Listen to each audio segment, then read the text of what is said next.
Hello friends, চলে এলাম বেগুন আলু ও মূলা দিয়ে গুলশা মাছের রেসিপি নিয়ে। এর জন্য আমি প্রথমেই লবণ ও হলুদ দিয়ে মেখে রাখা গুলশা মাছগুলোকে ভেজে নিচ্ছি।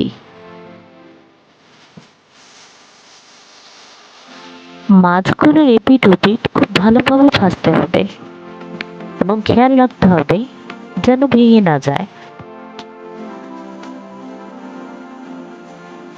এক পর্যায়ে মাছগুলো ভেজে তুলে নেওয়ার পর আমি কড়াইতে আবার সাদা তেল দিয়ে পেঁয়াজ কুচি অ্যাড করছি।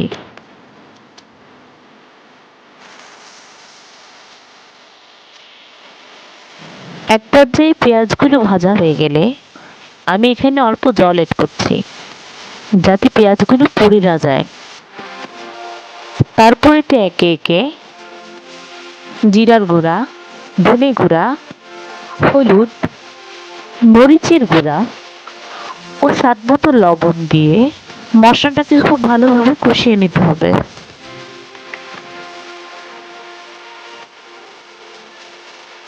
এক পর্যায়ে মশলাটা ভালোভাবে কষানো হয়ে গেলে আমি এখানে কেটে ধুয়ে রাখা বেগুন, আলু ও মূলাগুলো অ্যাড করছি।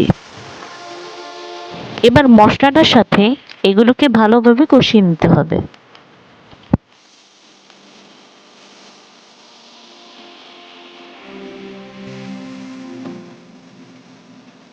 কষানো হয়ে গেলে এবার ঝোলের জন্য জল দিয়ে দিতে হবে।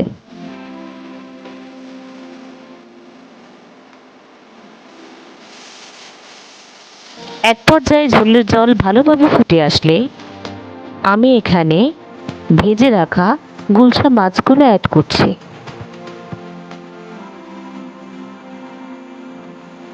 এবার মাছগুলোকে হালকা নেড়ে চেড়ে ঝোলের জল ভালোভাবে ফুটিয়ে নিলেই বেগুন, আলু ও মূলা দিয়ে গুলশা মাছের ঝোল রেডি।